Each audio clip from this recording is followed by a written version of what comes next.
Okay, so last episode we wrapped up a mini series on free thinking and how using spiritual insights helps us calm self doubt and fear. Today we're going to move things into a different direction and we're going to start dissecting the destructive nature of self loathing. That's right, self loathing is the enemy. The longer we stay stuck in a self hate cycle, the more it crushes our self esteem and confidence. So, self loathing is also this power source that can kind of write an additional lifeline into the palm of our hand. So, if you were to like read the lines on your hand and you're like, oh, this one shows a split lifeline, it actually rewrites a different line into your figurative lifeline and it leads you down the wrong path entirely if you let it. Self hate affects many areas of our lives, it affects our mental health. There are also deeply rooted cycles that factor into this, like childhood or prior experiences, any type of trauma, the comparison trap, and the societal influences, perfectionism, our favorite thing to talk about, and negative self talk and the views that feed into this. So, in this episode, I want to drill deeper into this last one. In today's episode, you'll get insights into how self loathing kills more than our confidence. You'll hear about my own trials, errors, and breakthroughs with self hate, and you'll learn some tips to reprogram your thinking on the self love versus self hate lifestyle. So, several years ago, I was trapped in this vicious self hate, self love cycle, and there were days that it sucked the life from me. I was going through one of the worst and promising seasons of my life concurrently, and the culture clash of this had me on this emotional roller coaster. Ever feel this way? I learned a lot of life lessons during that season, some of which I want to share with you today. I hope you're encouraged with renewed insights and tips to apply to your own life that enhance your self-love walk, and in doing so, you gain better clarity on your purpose. Do you crave better self-esteem and confidence, but struggle to silence your worry, fear, and insecurity? If you're ready to step into a life you love, you're in the right place. Hi, I'm Jennifer DeBellis, award-winning author and speaker. I help women like you overcome fear and doubt to reclaim their self-worth and confidence. I can't wait to share the secrets I've learned on my own healing journey. Are you ready to restore your inner warrior? Then turn off those distractions and tune into this next episode. Self-loathing is a form of self-poisoning. When we allow self-hate into our daily lives, we're adding this toxic ingredient that makes us physically, spiritually, and emotionally sick. Like any other illness, left untreated, or worse, left in the conditions that caused it, it can turn into disease. So every area of our life, including our overall happiness and identity, is impacted by our decision to allow self-loathing to play kind of in the background of our life as we go about our everyday business. So I want to give you a little backstory and story within a story here. I do that a lot. Sorry if that's hard to follow, but I promise there's a thread running through all these different stories. So one thing that is a part of my kind of everyday life is that God speaks to me through red-tailed hawks. And I know you might be thinking, oh my gosh, do you have a spirit animal? Yes, I have this connection with red-tailed hawks, with a lot of birds of prey, but in particular red-tailed hawks, that I can be in meditation, or I could have just recently meditated on something, and then God just kind of like shows up through these birds in really weird ways. And I'm talking about like them doing like acrobatic kind of things, or swooping, almost hitting my car on the expressway, and just this wonderfully fanned out feathers showing their great splendor.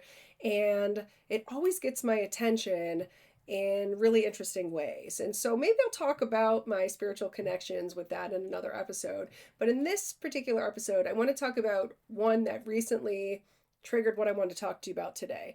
So I was thinking about, what do I want to share with you guys today? I have so many stories about struggling with self-loathing and, coming back out of that. And I was like, gosh, which one do I narrow in on? And then I was kind of like checking my notifications this morning, and I saw a time hop that came up from 2018. So Valentine's Day 2018, this time hop comes up, and it's a red-tailed hawk that had shown up in my backyard. I have this beautiful marsh area. I shouldn't say it's beautiful. It's a sight, but I get a lot of beautiful wildlife in this natural marsh that's in my backyard, and red-tailed hawks are one of them. And there's this female hawk that comes into my yard, and she came into the wooded area um, on this particular day, and the sun was just right, shining on her, and I was able to get a picture of her, and it literally looked like she was looking at me right in the house, and it's just this magnificent picture. And I was like, wow. Right after I had meditated on something, here's this hawk. So this hopped up on my time hop today, and I was like, wow, like here's that hawk. This is from February of 2018, during this time when my life had just been turned upside down, and I was already kind of struggling through some kind of career and professional and creative stuff. And then I get this phone call. So I get this phone call from my oldest daughter, and she's like, are you sitting down? Are you with dad? And she drops the news on us that they discovered she has brain cancer. I know, right? Like, didn't see that coming. And I felt like my whole world was coming, crashing down on me. And, we worked through that. I wrote about that in my second poetry collection, New Wilderness. And I kind of explore a lot of the different nuances of going through the different wildernesses with her, and particularly with going through the brain cancer season of her life. And I was, there for her as much as I could be there for her. But this flood of emotions kind of came in on me, and then I started to make different life decisions. I started to change some things around in our life, and I was in this moment where I had just recently gotten the news, and I felt already like I was in this kind of self-loathing season, or this moment where, I want to say it was a whole season, but it was just this moment where sometimes we go through, like maybe it's a week long or 2 weeks long, where I was really starting to slide into this slump. And I was feeling like, oh my God, what the heck do I even have going for me? In this particular winter, I teach at the college level, and I wasn't teaching. I didn't have any classes that term. And I was like, what the heck am I supposed to do with my time? And how am I supposed to make money now? And so I started freelancing and getting into that a little bit more. And I was saying, okay, let me use this blessing of time to try to get some of my creative work. Like, I didn't have a book yet. And so I was like, okay, I went to a conference. I was out there selling myself, marketing myself, believing. I already knew God had made promises to me. And so I was like, okay, I've got to get out there. I've got to do the work. So, okay, so I'm not teaching right now. Look at it as a blessing and figure some things out. But in all of that, I crossed paths with someone. And sometimes this will happen to us, where we cross paths with someone right at a time where we're already in that slump, and then they say something. They're like the devil's advocate. They say something, and it just, right? It just stabs us and just twists the knife in. And I had one of those moments where I was at a party. I was at a house party, and there were a lot of young adults there in early 20s and mid 20s. And this guy who I had known, a friend of a family member, I had known him for a few years. He'd been around in the picture in the friend group, and he's talking to me like, what are you doing? And I'm telling him, I'm a writer, I do freelance work, I teach the college level. And he just literally is like, are you an idiot? I mean, this is like a 25, 26-year-old guy. He's like, what are you, an idiot? You can't make money being an adjunct teacher. You can't make money being a writer. And he's like, why didn't you, continue going into engineering? And he had just graduated from college, and he was in his first year as working as an engineer at a firm. And he was like, oh, I'm on the fast track. I'm going to be making 6 figures in less than 5 years. And he's like giving me this whole portfolio. And long story short, it just really, listened to that, it was like starting to crush like all this stuff that I had goals, and I was working toward those goals, and I knew what my purpose was.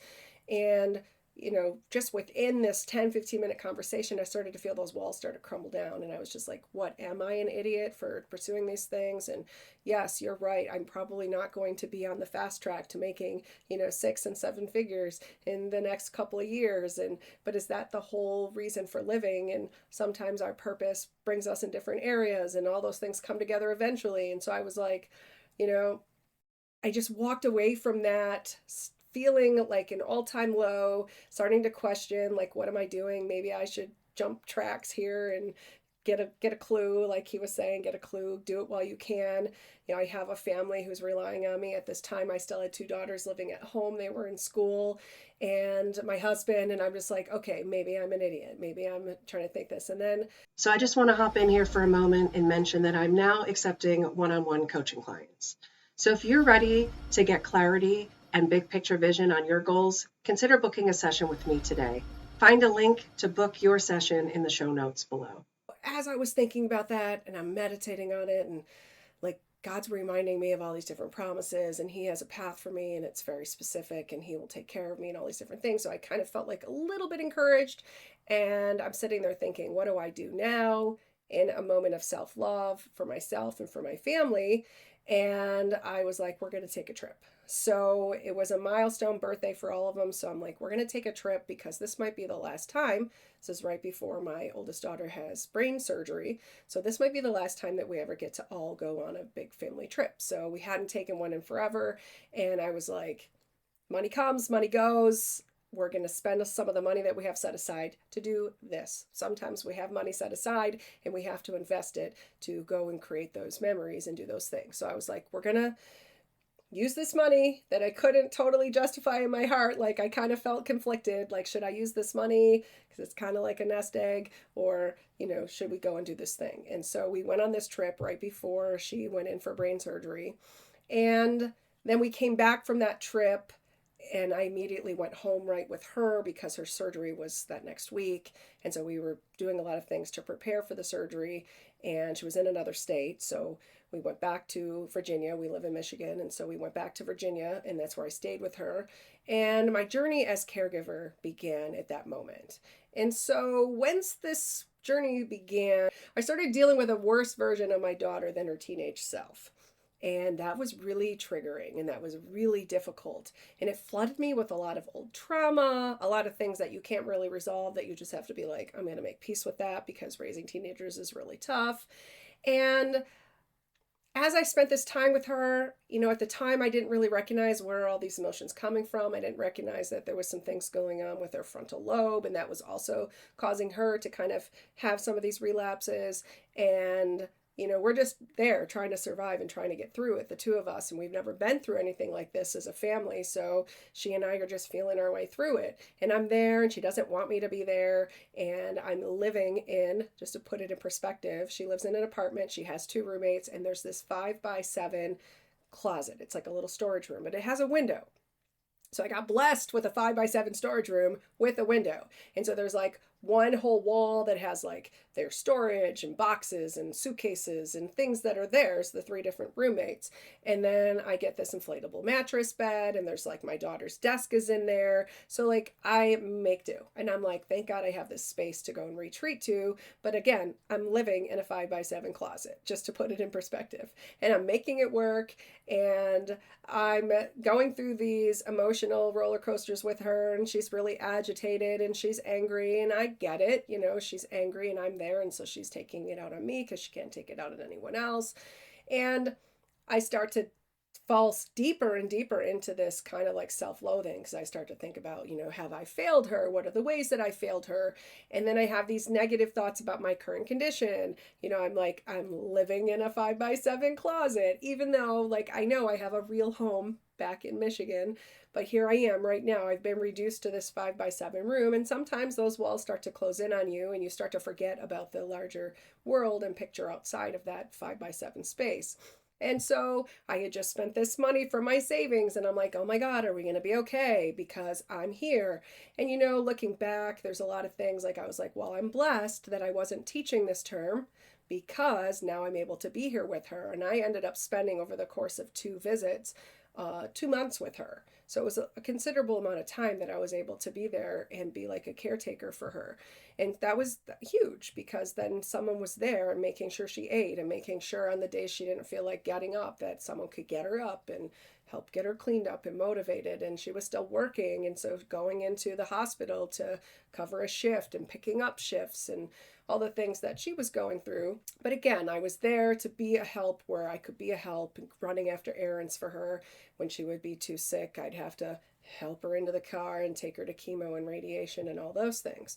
So blessed to be there. But I'm there and I'm away from my everyday life and I'm just kind of wallowing in the fact that I have nothing really huge lined up for me, and it just starts to overwhelm me, and I'm looking out on the horizon. I don't have a lot of things going for me. And so then like all this is playing in the background and I'm trying to deal through that for the first few days that we're back from the trip. And this chain of events happened that led to an epiphany moment for me. And this is when my survival instincts reminded me of the power of self-love and knowing my purpose. So she had a movie night with her roommates. So their two roommates had boyfriends. So everybody's over and they had just eaten.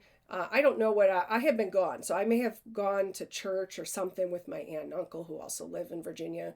And I come back in and they're kind of already hanging out, having a good time, whatever. And they're about to put a movie on. And I was like, oh, what are we going to watch? And my daughter just like was just awful to me in that moment. She's like, you're not watching the movie with us. And I was just like, well, what am I supposed to do? Like, I don't have a TV in my room. Not that I watch a lot of TV, but I'm seriously like, what am I supposed to do? This is a small apartment. You have people over. And she just, in that moment, she started to get like kind of aggressive about like, you're like, these are my friends. These are my roommates. And so then I was like, okay, I'm going to remove myself. Not because I didn't deserve to like stand up and fight, but what's the point? Am I going to make a big scene about it? And then she goes off to her room and now I'm stuck with these two roommates and their boyfriends, like awkward. So I'm like, all right, I'm just going to remove myself from the situation. I'm going to go and hide out in my 5x7 little room, and which is right next door to this TV. So I can hear it going. And I have this moment where I call my husband and I might have talked to someone else. And I kind of like go through, like, I was devastated in this moment. I was kind of going through some grief. And I was overwhelmed with some of these grief stages. Like, I was really angry at first. Like, I felt like, how dare you treat me that way? And then I felt like really disappointed and like, why? Like, that's kind of like something that I might have expected from her when she was a teenager and her friends came over to play, I don't know, rock band in the basement or something. And I'm like, oh, I want to play. I'm really good at the drums. And she's like, Mom, get out of here. But I wasn't expecting it from her at this point. And this whole, relapse that she was having, which got worse after the brain surgery, was a whole new wilderness and a whole new world. And it was kind of devastating. But anyhow, I'm going through these, emotions, the shame, the pain, and this hopelessness starts to like crush me. And I started thinking like all of these self-loathing thoughts. And at some point I just like cried out to God, and I'm like, like, how am I in this dead end place? Like, how did I get here? And where do I go from here? And I just started like having that, and I was crying. And of course I was kind of upset. And sometimes, you get upset and you really can't hear anything. Even if somebody's giving you all the answers, you can't hear past your own grief. Sometimes you need to like just cry it out. And then I fell asleep. So now I wake up the next day, and this is a kind of a big day. I won't get ahead of myself. This is kind of a big day. So I'm like, all right, before we do what I'm about to share with you, I'm like, let me go for a walk. Let me clear my head. And that's like a self-love thing for me. So physical fitness and getting out and getting fresh air is a thing that I do to invest in myself. It's just a self-love act. You need to do it. Not only do we need the physical outlet, like I spiritually need the physical outlet, I emotionally also do, on top of the physical benefits. So I head out. She lives at the top of this mountain in the Blue Ridge Mountains. So I head out on this walk. I have this beautiful path that I would go on, and I'm like walking. And when I first started out, I kind of woke up like, just filled with so much hate. And I hated myself the most in the whole situation. So I go on this walk and I'm like, I need to clear my head. I need I need to shake this off. I started meditating then on my goals and my desired outcomes. Like right away, I was like, okay, part of clearing my head is to get clear on a few things here. So let me sift through, let me get clear on a few things here. So I start sifting through that. I began to recall my purpose in each one of these negative thoughts that I had. So like going back to that, I knew I was called to teach. I just didn't know exactly what capacity I was called to teach in at that time. I had made peace with spending that money and investing it in these important relationship interactions.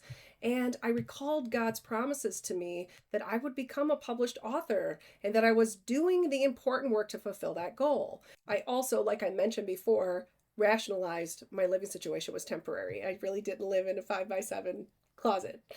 As I'm walking and I'm sifting through all this stuff and I'm realigning my focus on the things that it needs to be on and kind of like challenging, coming up against these thoughts and challenging them, a pair of red-tailed hawks flies across the path. Like I'm walking, they fly into my space. Not like, oh, I see them off in the distance. They fly into my space, a pair, not just one, two. And it was two females. So that's not a thing. It was actually mating season, so I may have been like, okay, I can justify seeing a pair of red-tailed hawks because it is mating season. They come together. Otherwise, they're kind of solitary birds. They're kind of loners. And so I'm like, okay, here's these two beautiful red-tailed hawks. The females are larger. They're more colorful. So in the bird world, that's like a big deal. You can tell that it's the female. So that's like a big deal because usually the male birds are the ones that have the better color and they're a little bit larger. And so, anyhow, these two hawks come into the path and they're just kind of watching me because I'm circling around this pond and they're kind of watching me and I'm kind of taking them in and I'm like, wow, they're pretty close. And here they are in this space right when I am finally drilling in to remembering and reminding myself about my goals and my desired outcomes and what my purpose is in each one of these different areas that I was doubting in. And there were a lot of different areas. I'm just naming a few of them. There were a lot of areas. And then I felt like, okay, I haven't resolved everything, but I felt like, okay, hopeful again, that hope was returning. So now I go back to my daughter's apartment where she is just getting up and we have got to go through her advance directive. And we've got to go through this big, long document that took us hours to get through because I am her person. If something goes wrong, she wants me to know what decisions to make. Like she wants me to honor what she wishes. And so she's got to get through this. And I'm just dreading it. And I'm kind of still a little bit irritated with how she treated me the night before. And we haven't talked about that because we're just getting right into business. But I'm like, that's all right. Forgive, move on. We'll come back and we'll talk about these things. But right now is not the time. We really need to use this time to get through this because she also had one more shift of work that she had to go to before she was going in for the surgery. So now we're going through everything and we're at the part where she's telling me, this is what I want you to do. If I lose brain activity, do not just put me in a coma and keep me alive if I'm not really alive. And I'm just like, oh, so I'm kind of like starting to act a little bit flaky in that moment. And she's like, Mom, I need you to focus. I'm trying to tell you something super important. And it was like, all of a sudden she was like, nope, I need to adult here. And you need to adult with me. And I was like, okay, you're right. Let me focus. And she's going through that. We just get through all of that. And she's telling me something else. And then my wrist goes off with a notification on my watch. And I'm like, and then I read it and I'm like, oh my God. And she's like, she kind of is like starting to get mad at me because she's like, I need you to focus here. And I was like, hang on, can you just pause for 1 second? Because I think I just got a book deal. And she's like, what? And I'm like, wait. I'm like, yeah, I got to sit down. I think I just got a book deal. And so I'm like, I got to get my laptop out. I got to open this up. And so sure enough, I get this email for the publisher of my first book. And he's like, I would love to publish your book. And so it was like this moment where all of these really challenging things were in front of us and we're dealing with it and we're preparing for the storm ahead. And then this comes in, this promising, this hope fulfilled kind of a thing comes in. And it was like, okay, this is how life works. You know, when it's like the yin and yang of life. And I was like blown away, and she was too. And she actually got up and we were celebrating the moment and just kind of jumping around like little kids because my kids have been also rooting for me to get these book deals. And so it was like seeing this come together, seeing that dream become a reality, even in the midst of all of this tough stuff that we were trying to get through, was incredible. And what was really important was that I entered into this afternoon with a perspective shift. So I knew that things were going to be okay even before I got that email. I had that peace. I was like, okay, you've shown me, God, that I have a future with my children. You've already told me, like, she's going to come through this. And so I was like, I have to believe these things and I have to be present. I have to show up. I have to lock in. I have to do what I'm supposed to do. I'm the one who was able to come here. Now I have to be here and I have to be fully present and I have to do what I signed up to do, which is pretty much anything she tells me to do right now that she needs me to do. And so I was like, readjust your thinking, remember your purpose, remember why you're here, remember those outcomes that we're both after, and remember that everything's going to be okay. And I had that perspective shift the moment I did one self-love act, which was just going for the walk.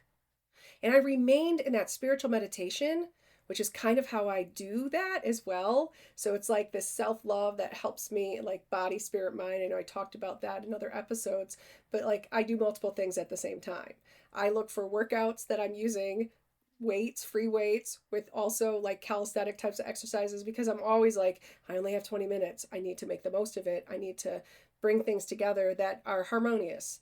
And so walking for me and getting alone in meditation in my spiritual place with God is like this. It's easy. It's easy to slip into those and do that multitasking because it doesn't require me to like only be half present for this thing in order to be fully present for this thing. So I often pair those things and find that my life is far more enriched because now I have the time to do both of those things when my life kind of sometimes gets a little bit chaotic and overbooked. But that perspective shift actually manifested those promises being fulfilled. So, a side note here is remember, overcoming self loathing isn't the destination, but rather it's a controllable part of the journey.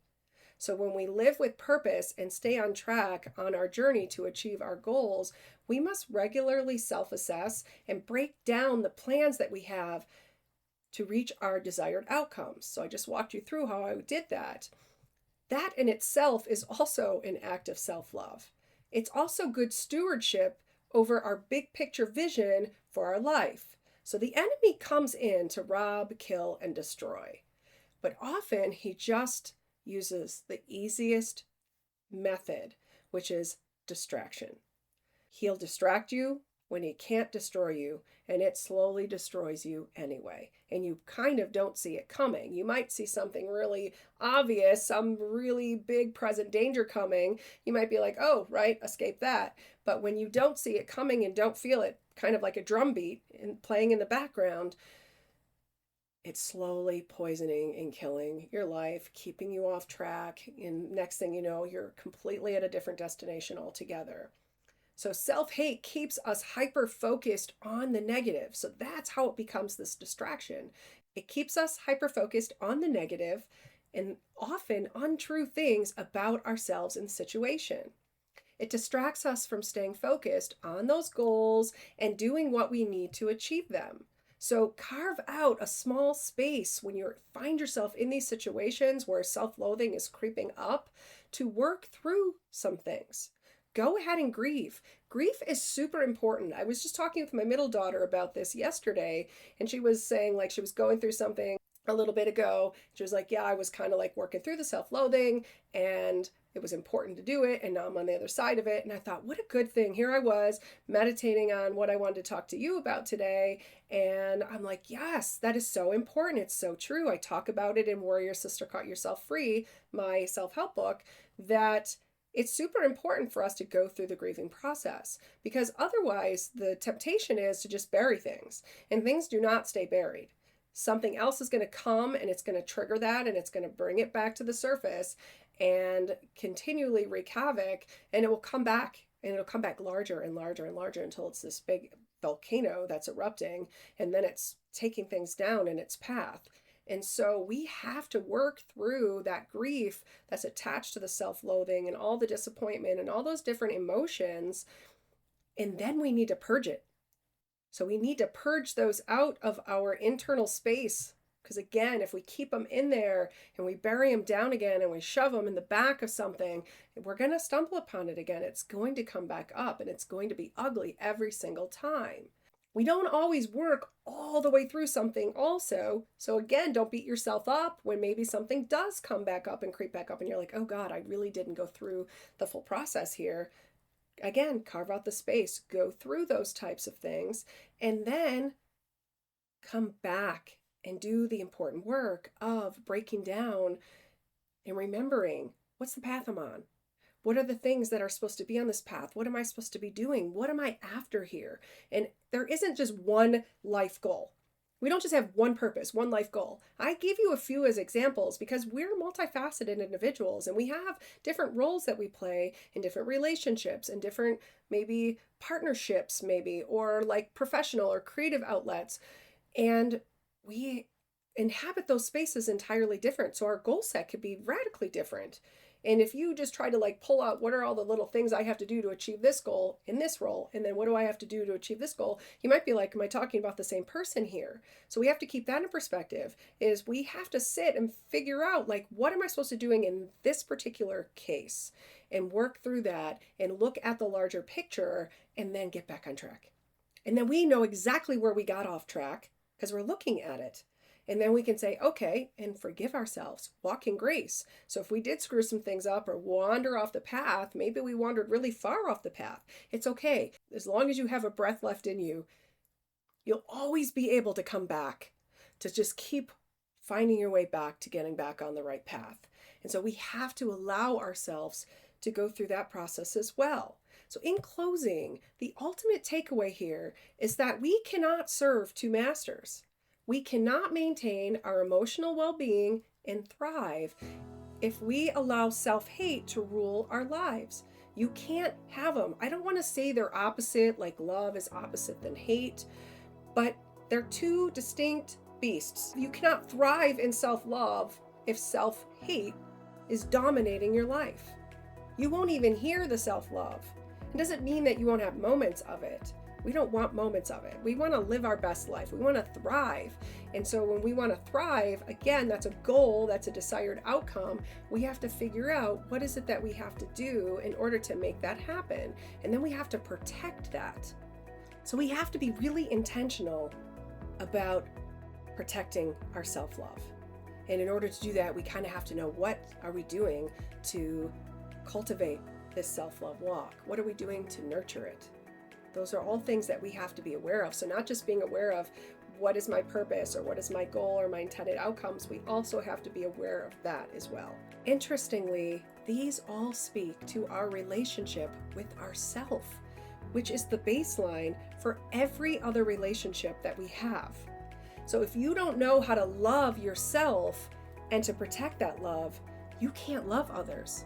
You can't give somebody something else that you don't know how to do for yourself. It just doesn't work that way. So we first learn to love by learning to love ourselves. This creates an interesting connection between the spiritual practices to love others as we love ourselves and to love God above all. So next episode, we'll go beneath the surface of this love triangle and how vital our self-love walk is to every aspect of our existence. Well, girl, I hope you enjoyed today's episode. If so, follow my channel and share it with friends who also want to restore their self-worth and confidence. And if you're ready to get clarity and big picture vision on your goals, consider booking a one-on-one coaching session with me. Find a link in the show notes below to book a session. And as you go through your week, may your empowered spirit, heart, and mind guide you. Catch new episodes every Saturday. Ciao.